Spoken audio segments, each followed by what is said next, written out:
Et c'est là que ma vie, elle a complètement changé.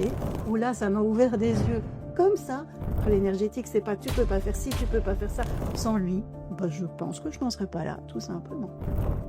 Ça a été vraiment un moment extraordinaire avec lui. Et ça m'a marqué parce que je me suis dit, waouh, on y arrive même en une semaine. Bonjour à toutes et à tous. Bienvenue sur Canal Ouvert, le podcast de Chantal Verheyen. Chantal, tu as guidé plus de 17 000 personnes sur le chemin de l'énergétique grâce à une méthode unique autour du pendule. Aujourd'hui, nous sommes là pour aller plus loin, pour mieux comprendre ton parcours, tes inspirations et ce qui t'a mené à transmettre cette approche si puissante. Et pour ça, je vais me permettre de te poser quelques questions. Alors, es-tu prête, Chantal, à nous ouvrir les portes de ton univers ? Avec plaisir, ça me fait toujours plaisir de partager avec tout le monde et de vous expliquer comment je suis arrivée à pouvoir aider 17 000 personnes. Alors Ingrid, on est parti, je t'écoute. Super, commençons par le début de ta vie. Quel a été le moment difficile où tu as failli tout arrêter ? Alors, c'était ça a été une grosse période difficile de 2001 à 2005. À ce moment-là, je travaillais dans les laboratoires pharmaceutiques, j'étais technicienne de laboratoire, je travaillais sur des médicaments, etc. Je vivais le harcèlement moral dans les laboratoires et ce qui a rajouté une petite couche, c'est qu'à ce moment-là, je suis devenue maman d'un petit garçon et d'une petite fille qui avaient pas mal de soucis. Et donc, j'ai été dans un état d'épuisement, mais total, total, total. Et j'ai même failli ne plus vouloir rester sur Terre parce que j'en pouvais plus. Et la petite anecdote, c'est qu'à ce moment-là, j'ai eu une dispute avec mon mari qui m'a dit, bah, tu sais Chantal, on est quand même tous des numéros et on peut être tous remplaçables. Je me suis dit, bah, si on est tous remplaçables, ça sert à rien de rester sur Terre. Et c'est grâce à mes enfants que je suis toujours là parce que je voulais pas leur faire vivre quelque chose aussi horrible que de perdre leur maman. Oui, ok, je comprends. Tu dis que le pendule t'a sauvé la vie. Que veux-tu dire par là ? Et bien justement, quand je me suis dit que je ne voulais plus rester sur Terre, je me suis dit, je peux pas laisser faire et donc il faut que je trouve une solution. À cette époque-là, 2001 à 2005, on n'avait pas toutes les aides qu'on a là maintenant. Et donc, je suis allée chercher au plus profond de moi pour pouvoir me sortir de là. Et c'est à ce moment-là que le pendule est arrivé sur mon chemin. Moi, la grande scientifique, je savais pas ce que c'était qu'un pendule. Je savais pas à quoi ça ressemblait, je savais pas ce qu'on faisait avec un pendule et un matin, je me suis réveillée avec le mot pendule en tête. Je suis allée en acheter un et c'est là que ma vie, elle a complètement changé parce qu'en fait, avec le pendule, je suis totalement autodidacte. Je n'ai jamais suivi une seule formation et je peux vous avouer que j'ai vécu des moments difficiles, Je me suis arraché les cheveux parce que j'avais les réponses qui allaient dans tous les sens. Ma convention, elle était pas stable. Finalement, je savais pas à quoi servait ce pendule. J'ai voulu le jeter, le mettre au fond d'un tiroir. Mais moi, j'aime bien savoir pourquoi. Et donc, j'ai voulu comprendre pourquoi ça n'allait pas. Et en faisant ça, eh bien, je me suis rendu compte, en regardant tourner ce pendule, j'étais comme hypnotisée. Et je sentais qu'il y avait un changement au niveau de mes énergies et ça m'a donné une force extraordinaire pour continuer ma vie et pour pouvoir créer la vie qui me convient. Incroyable. Dis-moi, Chantal, comment tes enfants t'ont aidé à devenir la femme que tu es maintenant ? Eh bien, voilà, c'est eux qui m'ont empêché de quitter cette terre, mais en fait, ils m'ont donné une bonne claque parce que quand ils sont nés, moi j'ai vécu la maltraitance, je vous en parlerai un petit peu plus tard, et je voulais que eux aient une maman qui soit aimante, qui ait une maman qui soit pas comme la mienne, on va dire, et donc j'ai voulu être extrêmement parfaite. J'ai voulu être la maman la plus parfaite au monde et j'ai eu, comme on pourrait dire là maintenant, un burn-out aussi. Et ils m'ont appris que c'était pas une maman parfaite qu'il fallait, mais une maman qui était bien dans sa peau. Une maman qui était heureuse. Et quand on est bien dans sa peau, eh bien, on peut rendre nos enfants heureux, on peut vivre des moments heureux avec eux, on peut les soutenir, on peut les aider parce que si on est concentré sur on veut être parfait, on veut ceci, on veut cela, et ben on passe à côté de tellement de belles choses. Et ça, c'est ce que eux m'ont appris. Et donc, grâce à eux, j'ai travaillé énormément sur moi pour ne plus être la maman parfaite, pour accepter mes tout petits défauts, hein. J'en ai pas énormément, mais pour accepter tout ça et pour pouvoir vivre pleinement avec eux. Justement, comment as-tu trouvé la force de sortir de cette maltraitance, Chantal? Alors d'abord, il a fallu que je comprenne qu'il y avait de la maltraitance, psychologique, hein, pas, physique, mais psychologique parce que comme c'est quelque chose qui est habituel, on n'y pense pas. Comme c'est quelque chose dont on parle pas pendant ces années, hein, c'est pas la même chose que là maintenant, je savais pas qu'il y avait de la maltraitance. Ma mère me disait toujours que je valais rien, que j'étais moche, que je servais à rien, que j'étais méchante, que ce monde ne voulait pas de moi, qu'elle ne voulait pas de moi. Et par moments, quand elle parlait de moi, elle disait ça.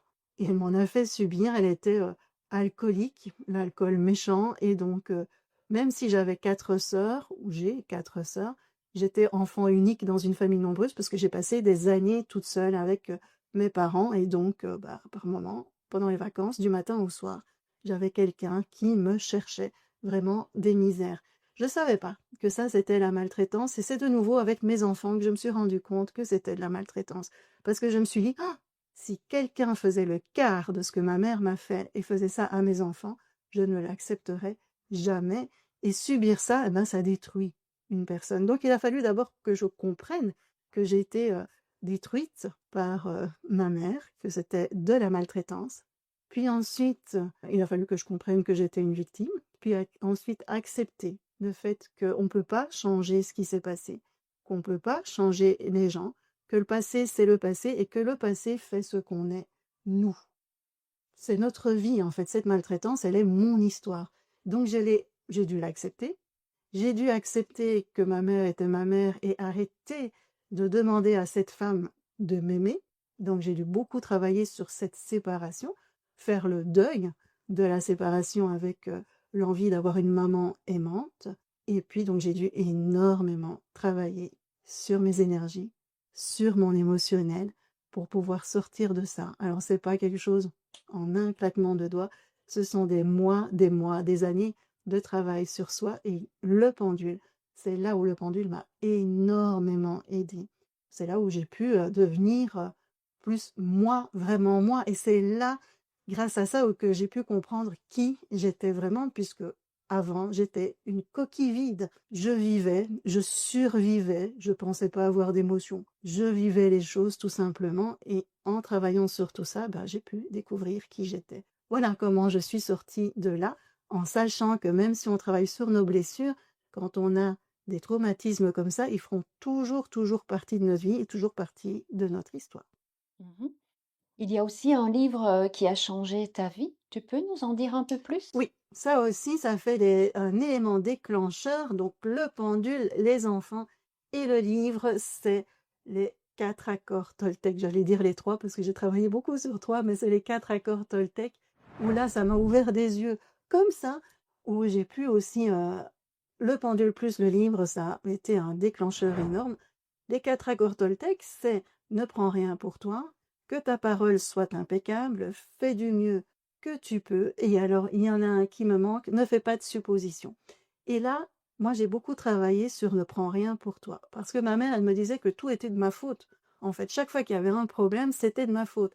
Donc, à chaque fois qu'il y avait un problème dans la famille, je pensais que je faisais mal.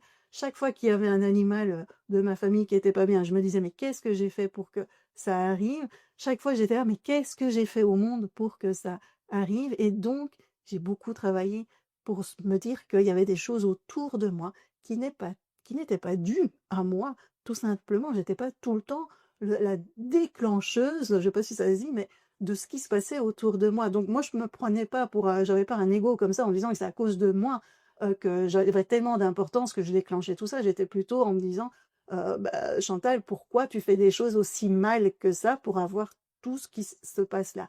Donc là, ça m'a permis de prendre vraiment du recul, de remettre les choses à leur place et de remettre la responsabilité chez les bonnes personnes aussi, que c'était pas tout de ma responsabilité. Ensuite, j'ai travaillé beaucoup, pas sur que ta parole soit impeccable, parce que je suis pas quelqu'un qui juge énormément, et je dis jamais, quasi jamais de gros mots, hein. J'ai que 3 gros mots que je m'autorise et j'ai beaucoup travaillé surtout sur ne fais pas de suppositions. Moi, j'étais une personne qui disait toujours: «Pourquoi?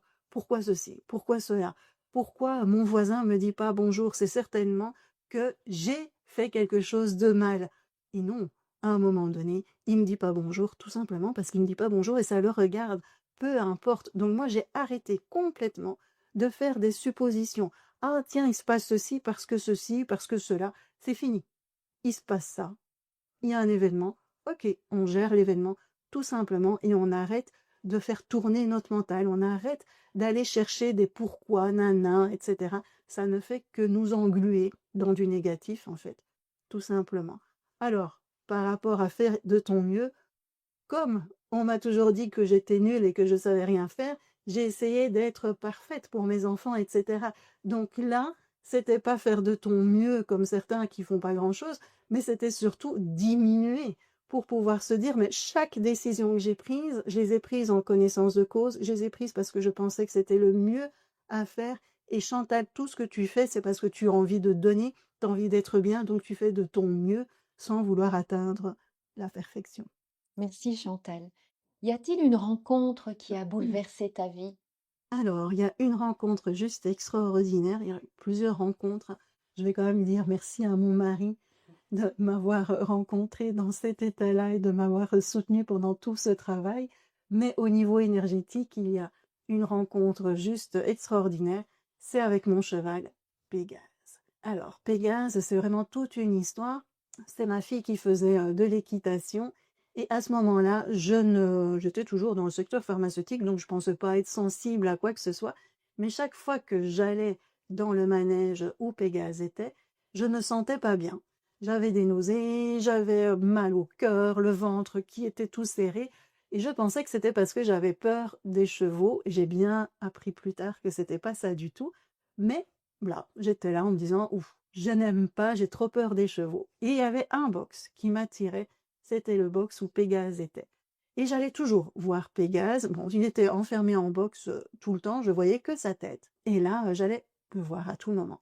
Puis un jour, le manège m'a appelé et m'a dit, Chantal, Pégase, ça va pas. Ou tu le prends, ou je le mets à l'abattoir. Bah, clairement, j'ai pris Pégase chez moi. J'ai la chance d'avoir une prairie à côté de chez moi que j'ai louée. Et Pégase, il est arrivé à la maison à pied. Hein, pour les chevaux, on dit à pied, parce que le manège, il est à 5 kilomètres de chez moi. Et donc, Pégase est arrivé à pied. Et là, je me suis dit, mais qu'est-ce que tu as fait là, Chantal? Pégase, il faisait 1,80 m. Pour moi, qui fait 1,58 m, c'est juste énorme. C'était une girafe. Plus il avançait, plus je le voyais énorme. J'avais peur des chevaux. Il faut quand même se rendre compte, j'avais une peur bleue des chevaux. Il est venu, moi j'ai une allée, il a descendu l'allée, il est passé par le jardin, il est arrivé dans la prairie comme s'il connaissait tout. Et là, ben, ça a été vraiment un moment extraordinaire avec lui. C'est lui qui m'a ouvert les portes de la télépathie animale. Je faisais déjà un petit peu de pendule à ce moment-là. Donc je me dis, oh Chantal, c'est pas si mal, tu vas pouvoir l'aider parce qu'il est arrivé dans un état pas possible. Il était maigre, il avait été maltraité. Et donc, j'avais un tas d'os devant moi. Il a reçu des soins énergétiques, mais c'est lui qui m'a fait comprendre que je pouvais aller encore plus loin. Et c'est lui qui m'a donné tous les outils pour faire de la télépathie animale. Télépathie animale qui s'est après transformée en connexion avec l'invisible. Sans lui, bah, je pense que je n'en serais pas là, tout simplement. C'est une magnifique histoire. Merci Chantal. Que s'est-il passé, dis-moi, quand tu as osé dire que tu faisais de la radiesthésie? Alors là, ça a été très compliqué. Pégase est arrivé dans ma vie, je commençais à travailler sur moi avec le pendule, je trouvais ça génial et j'ai eu la bonne idée d'ouvrir un centre de bien-être dans un petit village à côté de chez moi, mais il fallait vraiment expliquer ce qu'on faisait dans ce centre de bien-être et donc j'ai pris mon courage à deux mains et j'ai fait des lettres que l'on met sur les vitrines où il était marqué radiesthésie. Ah, j'ai eu peur. J'ai eu peur parce que je pensais qu'on allait venir me chercher pour m'enfermer en disant mais c'est la folle ici du village, c'est la sorcière du village. Et donc j'ai eu en fait des anciennes mémoires qui sont revenues, des mémoires de vie antérieure, mais j'étais vraiment très, très mal. Je me disais chaque fois qu'il y a quelqu'un qui rentre dans ce magasin, c'est pour venir me chercher. Donc grâce au pendu, j'ai travaillé sur mes mémoires de vie antérieure, des choses qui sont restées en nous pour libérer tout ça.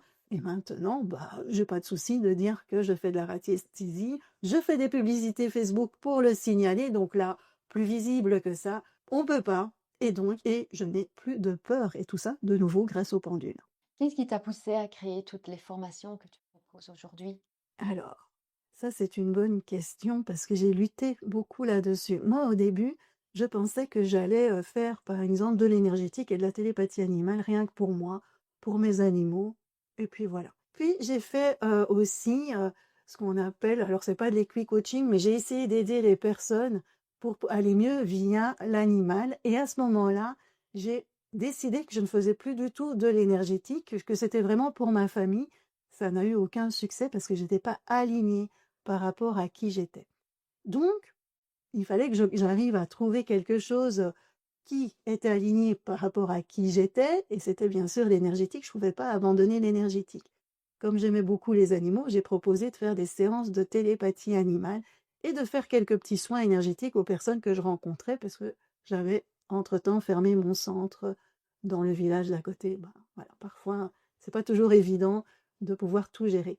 Et donc, quand j'ai rencontré les personnes qui venaient à moi pendant les séances, eh bien, il y avait des choses qu'ils me racontaient qui m'énervaient prodigieusement. Il faut savoir que je suis une hypersensible et donc chez moi, les émotions, elles vont souvent dans les extrêmes.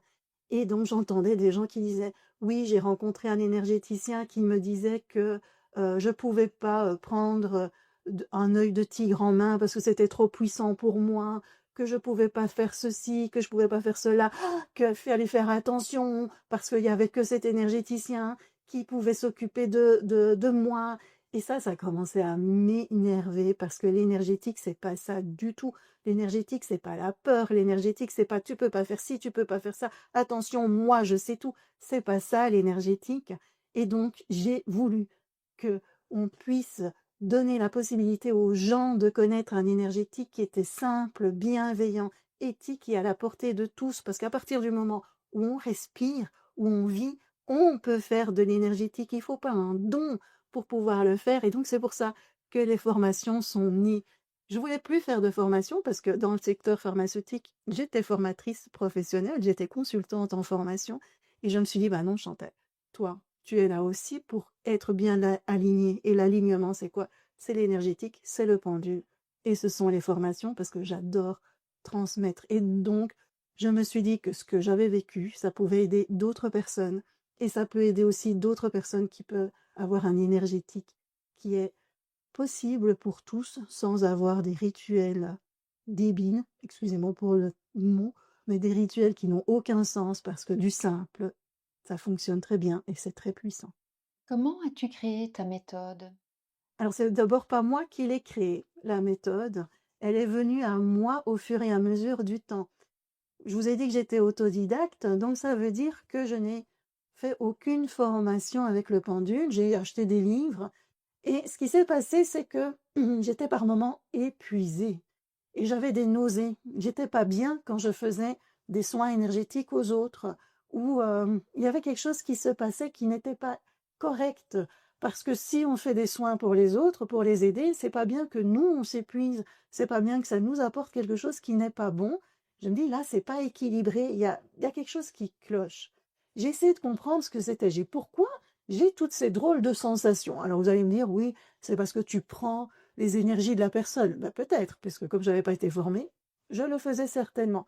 Oui, c'est parce que tu es hypersensible. Peut-être aussi, mais il y avait encore quelque chose d'autre. Je me dis, il y a quelque chose qui ne va pas. Et un matin, j'ai reçu la réponse, comme avec le pendule, et j'ai été méditer. Alors, c'est quoi cette réponse? C'était les cercles de lumière. Et donc, j'ai été méditer pour partir à la rencontre de ces cercles de lumière. Et c'est là que j'ai compris. J'ai compris que quand je faisais des soins, je faisais appel à aucune énergie particulière. J'utilisais mes propres énergies, donc j'étais totalement épuisée. Et puis, j'ai compris que j'étais une hypersensible et que je ressentais les énergies qui étaient autour de moi. Et que dans les énergies qui étaient autour de moi, quand je faisais un soin, il y avait des énergies qui étaient néfastes pour moi et pour la personne qui recevait le soin. Et ce sont ces cercles de lumière qui m'ont expliqué cela, qui m'ont appris tout ça. Donc c'est pas ma méthode, c'est la méthode des cercles de lumière qui est venue à moi pour que je puisse avoir des soins qui sont efficaces et qui sont en pleine sécurité, où on ne s'épuise pas, où on n'a pas des énergies néfastes qui viennent nous embêter pendant ces soins. Alors vous allez me dire, c'est qui ces cercles de lumière? Eh bien, ce sont des énergies d'amour inconditionnel qui sont là pour nous aider à faire des soins, pour nous guider, qui sont là pour l'humain, pour que l'humain puisse rayonner sur cette terre. Parce que c'est vraiment ça qui est important, c'est que l'on puisse rayonner sur cette terre. Ok. Dis-moi, Chantal, faut-il un don pour réaliser ta méthode? Je viens de le dire, hein, mon objectif, c'est que tout le monde puisse y arriver, donc il ne faut pas de don. En fait, chacun a un don. Vous respirez, vous avez de l'énergie, vous pouvez faire de l'énergétique. Tout le monde a ce don en main. La seule chose qu'il faut, c'est être attiré par le pendule. Si on n'aime pas le pendule, on va pas aimer la méthode des cercles de lumière avec le pendule, ça va pas résonner. Mais si on aime le pendule, si on est attiré par le pendule, si on est attiré par l'énergétique, eh bien cette méthode, elle est pour tout le monde et elle fonctionne magnifiquement bien. J'ai quand même eu 17 000 stagiaires et il y en a plein qui utilisent cette méthode et qui voient les changements dans leur vie. Donc c'est vraiment un moment magique, ces cercles de lumière qui viennent nous aider et qui peuvent vous aider aussi sans avoir un don particulier. Juste un pendule et des choses dans la vie peuvent changer. Et sans doute un bon protocole. Un bon, oui, tout à fait, un bon protocole où on vous explique comment bien commencer, ce qu'il faut faire pendant le protocole, comment faire un bon soin énergétique, comment travailler sur ses déséquilibres, comment travailler sur son émotionnel grâce au pendule et comment bien terminer pour que tout ça soit en sécurité et qu'on ne s'épuise pas du tout. Chantal, pourquoi ta méthode ne fonctionne-t-elle pas sur certaines personnes? Alors, c'est vrai que je vous ai dit que si vous aimiez le pendule, si vous adhérez au cercle de lumière, normalement, il y a 100% de chances que ça fonctionne. Mais pour certaines personnes, ça ne fonctionne pas parce qu'il y a des résistances. Il y a des personnes qui veulent des résultats comme ça. Et non, c'est pas en 1 heure de temps qu'on a des résultats qui vont être profonds, qui vont être durables. Quand vous venez en masterclass, vous allez avoir des résultats, mais ça va peut-être pas être profond ou ça va pas aller dans le temps. Et ça, il faut l'accepter. Je vous ai dit par tout ce par quoi je suis passée, je vous ai dit ça m'a pris des mois, des semaines, parfois même des années pour travailler dessus. Mais moi, j'étais quand même très loin. Alors que quand on est en formation, on est accompagné, on reçoit tout ensemble. Moi, j'ai tout trouvé toute seule, donc ça m'a pris du temps. Et voilà. Mais on ne peut pas ne pas se dire qu'il faut prendre du temps. Ça prend du temps parce que ça travaille sur notre émotionnel, ça travaille sur nos déséquilibres énergétiques. Il faut que l'énergie, elle se remette en place. Et donc, il faut laisser le temps au temps aussi. Il faut pouvoir prendre parfois des pauses parce que c'est fatigant. Si vous travaillez sur une grosse mémoire de vie antérieure, eh ben parfois, vous pouvez être pendant une semaine fatigué. Donc, il faut vraiment prendre du temps pour que ça se mette en place. Et il y a des personnes qui ne veulent pas du tout. Puis vous vous souvenez, j'avais parlé des 4 accords Toltec qui est que ta parole soit impeccable. Il y a des personnes où ça fonctionne pas. Elles ne veulent pas. Des personnes, comme je les appelle les petits grincheux, qui sont tout le temps dans la négativité, qui trouvent que c'est jamais bien, que ça fonctionne jamais bien, que c'est pas ce qu'ils voudraient, que ça aille plus vite, qui sont toujours dans la plainte, toujours dans le fait d'être victime, etc. Ça fonctionne pas. En fait, ma méthode ne peut pas fonctionner parce que si on vous aide à mettre des déséquilibres énergétiques en place, à les enlever, si on vous aide à ce que émotionnellement ça aille mieux, mais que derrière on est tout le temps dans les plaintes, dans la négativité, eh ben ça casse tout, ça cassera toujours tout à ce moment-là, parce que quelque part, malheureusement, le négatif casse beaucoup plus vite ce que l'on met en place de positif. Donc il faut vraiment prendre le temps, s'entraîner encore et toujours essayer, toujours garder le cap de vouloir s'en sortir. Il y a des personnes qui veulent pas, il y a des personnes qui aiment bien être dans leur zone de confort, même si cette zone de confort, elle est inconfortable. Donc, la toute première chose qu'il faut admettre quand on veut travailler sur ses énergies ou quoi que ce soit, c'est de sortir de sa zone de confort pour pouvoir avancer. Et ça, c'est pas agréable parce qu'il y a des peurs, etc. Et des personnes préfèrent ne pas faire ce travail-là, tout simplement. Voilà. Et c'est leur droit, bien entendu. Une personne nous a dit qu'elle avait travaillé sur ses chakras à vie. Est-ce possible? Alors ça, j'adore, j'adore. Ça, c'est une anecdote où fut un temps où je faisais plein de salons bien-être pour expliquer que j'étais là, que j'existais, etc. Et il y a une personne qui est venue à mon stand et qui m'a dit: «Bon Chantal, moi, j'ai pas besoin de toi parce que je viens de sortir de 15 séances énergétiques pour travailler sur mes chakras. Maintenant, ils sont équilibrés à vie». Soin de soin, je dis toujours à ça, parce que c'est pas possible. Même moi, ça fait 20 ans que je fais de la radiesthésie, 20 ans que je travaille sur moi et j'ai toujours des déséquilibres énergétiques. Alors d'autant plus quand on est hypersensible. Quand on est hypersensible, on est sensible à tout ce qui nous entoure, sensible aux émotions, etc. Donc il y a toujours quelque chose au niveau de nos énergies qui bouge. On aura toujours des déséquilibres énergétiques. Ce qui est important, c'est qu'on ait des déséquilibres énergétiques qui n'aient pas trop d'impact sur notre vie. C'est ça qui est important.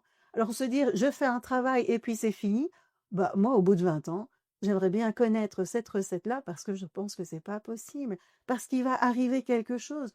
La mort, moi j'ai plein d'animaux, la mort d'un animal, le quelque chose qui va pas dans notre vie, notre enfant qui a, un petit souci, un accident de voiture, des choses de la vie vont faire que ça peut faire remonter en nous des émotions, remonter en nous des choses qu'on avait oubliées, qu'on croyait qu'on avait beaucoup, beaucoup travaillé. Par exemple, moi, j'ai beaucoup travaillé sur l'abandon, sur le rejet. Mais il se peut qu'à un moment donné, il y ait une situation qui soit tellement émotionnante pour moi que cette peur d'abandon, ce rejet, cette blessure plutôt d'abandon et de rejet, refasse surface. Et c'est pas grave, parce que j'ai plein d'outils pour travailler de nouveau dessus. Moi, je dis toujours qu'on arrête de travailler quand on n'est plus sur Terre, tout simplement. Donc, toujours travailler sur ses énergies et son émotionnel, ça nous aide à avancer de plus en plus et ça nous permet en fait d'être bien. C'est avoir vraiment la force d'être bien et de créer la vie qui nous convient. Alors la vie, elle sera toujours avec des hauts et des bas, tout simplement, mais si on est bien à l'intérieur de soi, on va pouvoir faire face aux aléas, aux défis de notre vie. Voilà pourquoi c'est impossible de ne pas avoir de déséquilibre énergétique et ce n'est pas grave. Bon, si on a bien les outils, ben, toute notre vie, on travaille dessus et puis tout simplement, on avance. Mmh. Voilà. Et travailles-tu le nettoyage karmique? Alors ça, on me le pose très souvent parce qu'il y a ce truc du karma. Le karma, Chantal, si tu vis une situation difficile maintenant, si tu as connu la maltraitance, c'est parce que tu as vraiment été une vilaine fille dans tes vies antérieures. Et ça m'énerve à un plus haut point, quelque chose de pas possible, parce que c'est culpabilisant. Parce que moi, je veux dire honnêtement, ce qui m'intéresse, c'est ma vie ici, maintenant. Ce que j'ai fait dans une vie antérieure dont je me souviens absolument pas, je m'en moque complètement. En plus, dans les vies antérieures, je pense pas qu'on en ait fait qu'une seule, hein. On en a fait peut-être des centaines ou des milliers. Et dans ces vies antérieures, on a été sympa, une fois méchant, ou encore plein d'autres choses. Et donc là, on décide, j'invente, qu'en 2025, c'est l'année où tu vas vraiment morfler et que tu vas vraiment payer tout ce que tu as fait de mal dans les vies antérieures. Alors moi, avec la maltraitance, avec plein de choses que j'ai vécues, je peux dire qu'il y a des personnes qui, pendant 80 ans, ils vivent mal leur vie à cause de leur dette karmique. Je suis pas d'accord avec ça du tout. Et les cercles de lumière, ils sont pas d'accord avec ça du tout. J'ai horreur de l'énergétique qui culpabilise les gens. Ce qui est important, en fait, c'est pas de faire un nettoyage de tout ce qu'on aurait mal fait dans nos vies antérieures. C'est de savoir que oui, dans cette vie-ci, on peut avoir des bagages qui viennent de nos vies antérieures qui peuvent faire des déséquilibres énergétiques. Ce qui est important, c'est de travailler ici, sur cette terre, nos blessures. J'ai travaillé les blessures d'abandon, de rejet, de maltraitance, et encore d'amour pour soi, de lâcher prise, et encore plein d'autres choses. Et c'est ce qui fait que je fais un nettoyage, peut-être de vie antérieure aussi. J'ai aussi des méditations de nettoyage de nos vies antérieures, mais c'est pas le karma. J'ai horreur de ce truc qui dit, ouais, eh ben, tu verras, tu fais quelque chose de mal maintenant, tu verras la prochaine fois, ta prochaine vie, ce sera quelque chose de mal. Eh bien, peut-être pas du tout, parce que ce qu'on a à vivre ici, c'est d'être méchant, ou ce qu'on a à vivre ici, c'est ceci ou cela. Donc non, je fais pas du nettoyage karmique, je fais du nettoyage des blessures, des vies antérieures, du rééquilibrage énergétique, du travail sur nos maisons, du travail sur notre développement personnel. Et c'est ça qui nous permet d'être alignés ici et maintenant. Et c'est ça qui est le plus important. Plus vous travaillez sur ce que vous vivez ici maintenant pour être bien dans cette vie-ci, plus vous nettoyez tout le reste. Et on arrête avec ce foutu karma, tout simplement. Existe-t-il une éthique dans l'énergétique? Alors chez moi, oui, pas partout, et parfois j'ai des personnes qui n'aiment pas cette éthique. Pour moi, je trouve qu'on est responsable de nos énergies. On est adulte, on est responsable de nos énergies. Il y a des personnes qui ne croient pas en l'énergétique. Il y a des personnes qui font plein de choses elles-mêmes.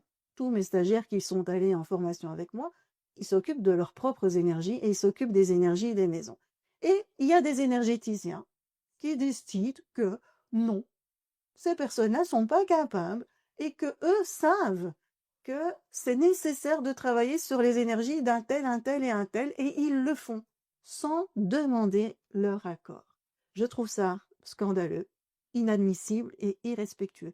Qui sont-ils, ces gens-là, pour dire, par exemple, moi, je vais travailler sur Chantal parce que j'estime qu'elle en a besoin? Qui sont-ils? Ils ne connaissent pas le travail que je fais, ils ne savent rien de moi et eux, ils estiment qu'ils ont le droit de travailler sur mes énergies sans le demander.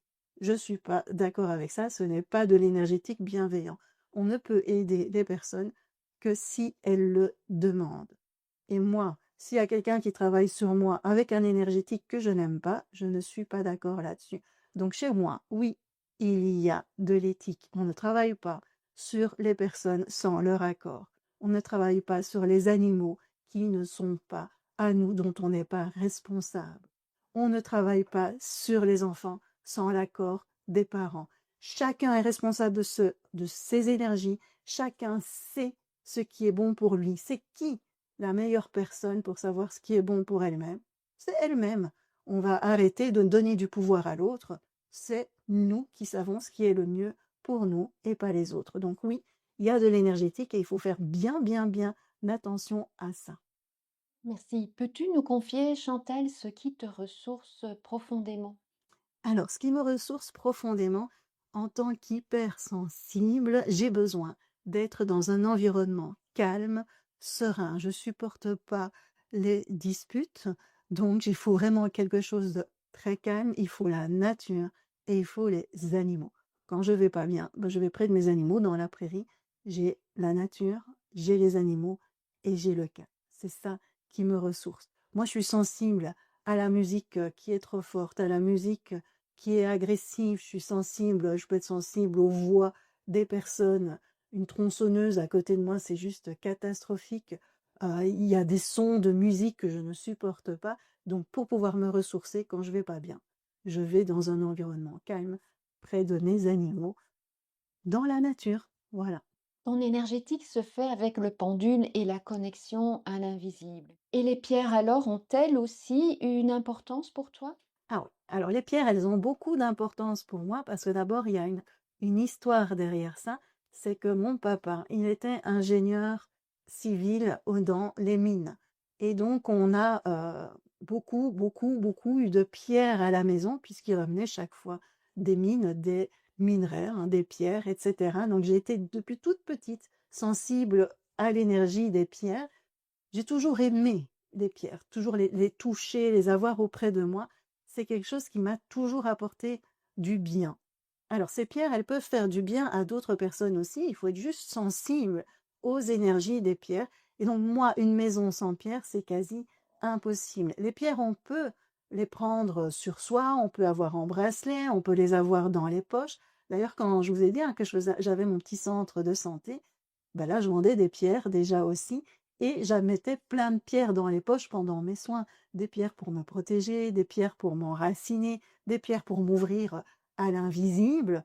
Maintenant, tout ça, avec les cercles de lumière, tous ces protocoles sont mis en place. Je m'ouvre bien à l'invisible, j'ai des bonnes protections, donc j'ai plus trop besoin de pierres pour ça. Et maintenant, j'utilise plutôt des pierres pour mon, mon environnement, pour mes pièces. Voilà.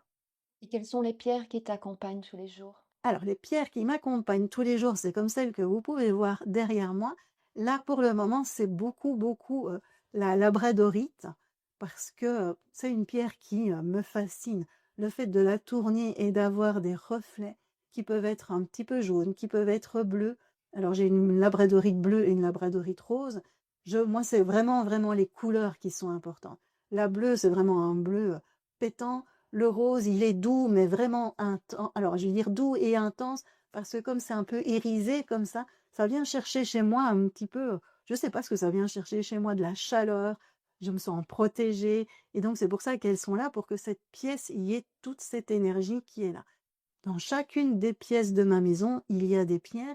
L'autre pierre, pour le moment, avec laquelle je suis beaucoup, c'est la malachite. La malachite qui est verte et en fait, j'en ai besoin parce que je suis née en République démocratique du Congo où il y a beaucoup de malachite et donc quelque part, c'est une pierre qui me ramène à certaines racines et qui est dans le vert, vert intense, qui est aussi des différentes nuances de vert et le vert, bah, on est aussi dans l'amour, dans la guérison et donc ce sont ces énergies-là que j'ai envie de mettre dans ma maison. Et donc toutes ces pierres, tu les proposes aussi en boutique en ligne Oui. maintenant? Ah oui, oui, oui. J'ai fait une boutique en ligne parce que j'ai pensé aussi que ces pierres, ça pouvait apporter aux personnes de l'apaisement. Alors les pierres, c'est vraiment un complément par rapport à un travail sur nos énergies et sur notre émotionnel. Ça peut être un petit boost pour nous aider à aller un petit peu plus vite. Et dans la boutique, eh bien, c'est ma fille Julie qui s'occupe des fournisseurs, qui s'occupe de faire les colis, etc. Et ça me met en joie parce que ma fille fait partie des hypersensibles, voilà. Et donc, c'est difficile de trouver un travail en tant qu'hypersensible parce qu'il faut pouvoir gérer les collègues, il faut pouvoir gérer plein de choses. Et ça, c'est compliqué. Et donc, ça me met en joie de pouvoir lui permettre de trouver un travail dans lequel elle puisse s'épanouir et vraiment avancer dans sa vie. Tu proposes également des stages en Thaïlande, peux-tu nous en dire un peu plus? Oui, alors les stages, au début, j'avais un petit peu, je savais pas si j'allais proposer des stages, je savais pas si ça pouvait aider vraiment les personnes et je me suis dit que ça pouvait être intéressant pour les personnes qui avaient besoin d'un bon nettoyage énergétique, les personnes qui avaient besoin aussi de sortir de chez elles pour pouvoir travailler sur elles. Parce que quand on veut travailler sur soi et qu'on est à la maison, parfois on est pris par toute notre vie de tous les jours, ce qui est tout à fait normal. Et parfois le fait de changer de pays, surtout que la Thaïlande, il y a beaucoup d'énergie super forte, ça permet de faire un bond en avant dans sa pratique énergétique ou dans son travail énergétique. Donc c'est pour ça qu'il y a le stage, parce qu'un stage, c'est quand même 7 jours où on est ensemble, 7 jours où on travaille sur ses énergies, 7 jours où on peut être pour la personne et faire des soins, on va dire, qui sont quasi personnels, hein, qui sont vraiment, alors pas personnels, personnalisables, on va dire, en voyant ce dont la personne a besoin. Donc ça donne un coup de boost dans son travail au niveau émotionnel et au niveau énergétique. Et quand on sort de chez soi, on est dans une bulle et là, c'est une semaine de lâcher prise. Une semaine où on oublie ce qui nous entoure, on se rend même plus compte que le temps passe. Et donc, voilà, la Thaïlande nous apporte ça parce que c'est un pays vraiment où là, il n'y a pas du tout de lendemain. Les Thaïlandais, ils vivent souvent le jour le jour. Et donc, quand on va dans un pays où les personnes vivent le jour, ah, ça nous apporte mais vraiment un apaisement parce qu'on n'est plus du tout en phase avec ce que l'on vit ici en Europe.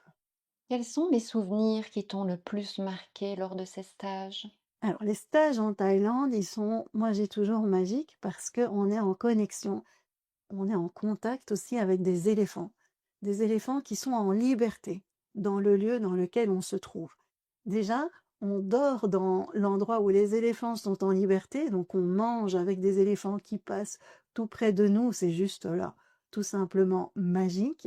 Et l'anecdote, alors j'en ai plein des anecdotes, je peux vous parler de plein d'anecdotes en Thaïlande. Je vais vous parler de 2 anecdotes, une de moi et une d'un stagiaire. J'avais fait un stage enfant-parent et j'avais un papa qui était cartésien, qui était venu pour accompagner sa fille qui adorait les animaux, qui aimait l'énergétique et sa fille, elle avait à peu près 15 ans à ce moment-là. Et le papa, j'avais dit, OK, vous pouvez venir si vous êtes cartésien, mais vous faites tous les exercices. Et il avait dit, OK, je trouvais ça super génial. Et En fait, là, pendant la semaine, on a beaucoup, beaucoup travaillé sur la connexion à l'invisible et la connexion à l'animal. Ce qui est important dans mes stages, c'est qu'on met le respect de l'animal bien avant tout. Donc, on n'arrive pas en disant, toi, l'éléphant, tu vas m'apporter plein de choses. On arrive, on explique à l'éléphant qui on est, et si l'éléphant a envie de nous aider dans notre développement, il le fera. Et au fur et à mesure de la semaine qui passe, cette personne passe des moments avec l'éléphante, ce sont souvent des femelles dans l'eau, et le dernier jour, ce que je fais quand on est en stage, c'est que, en fait, je me tiens près de l'éléphant et près du stagiaire. L'éléphant, je reçois les messages de l'éléphant, je dis au stagiaire, l'éléphant te demande de faire ceci et faire cela. Et pour cette personne-là, le dernier jour, je n'ai rien eu à dire. Il avait tout ressenti de par lui-même. Et il est sorti de la baignade avec l'éléphante complètement perturbé parce que vous arrivez en tant que cartésien, vous repartez en ayant ressenti et en ayant reçu un message de l'éléphant, c'est juste extraordinaire. Et ça m'a marqué parce que je me suis dit, oh, waouh, on y arrive même en une semaine. Donc c'est vraiment, quand on est dans un cadre comme ça, où tout est fait pour ça, il y a des déclics qui se font qui sont juste pas possibles. Alors je vous donne mon anecdote à moi. Mon anecdote à moi, c'est quand je vais en stage, en fait, je mets le stagiaire en priorité. Je pense pas à moi, parce que je suis vraiment là pour aider mes stagiaires à avancer. Je vais donc dans le lieu, je vis la même chose que les stagiaires, et la première nuit où je suis arrivée dans ce lieu, je rêve de l'éléphante qui me prend avec sa trompe dans l'eau et qui me fait voyager dans l'eau comme ça. C'était juste magnifique comme rêve, donc je me réveille vraiment très heureuse d'avoir rêvé ça. On rentre dans l'eau avec l'éléphante, et il y avait 2 stagiaires qui étaient là. Je mets jamais énormément de stagiaires pour que justement l'éléphante puisse choisir avec qui elle a envie d'avoir des interactions. On est là vraiment dans le respect de l'animal. Il y a de l'interaction, l'éléphante choisit avec qui elle a envie d'interagir, et à un moment donné, je sens une trompe qui passe entre mes jambes et qui me fait passer devant les stagiaires et qui me met face à elle. Et ça, c'est magique parce que ça veut dire qu'elle a choisi l'interaction. Elle est venue me chercher. Et moi qui me dis toujours, bah pourquoi moi? Quelque part, vous voyez, j'ai encore un travail à faire là-dessus. Pourquoi moi? Elle est venue me chercher et elle m'a mis face à elle. Et ça, c'était un moment, mais extraordinaire. Et les stagiaires, ils vivent toujours ce genre de moment extraordinaire. Et je vais terminer parce que c'est tellement beau que 6 mois après, je suis revenue en stage là-bas. Et je me posais pas de questions, est-ce qu'elle va me reconnaître ou pas? C'était pas du tout dans ma tête. Et je suis arrivée dans le lieu et elle a couru vers moi. Et elle a même, les éléphants, ils font des petits bruits et elle s'est mise à ronronner.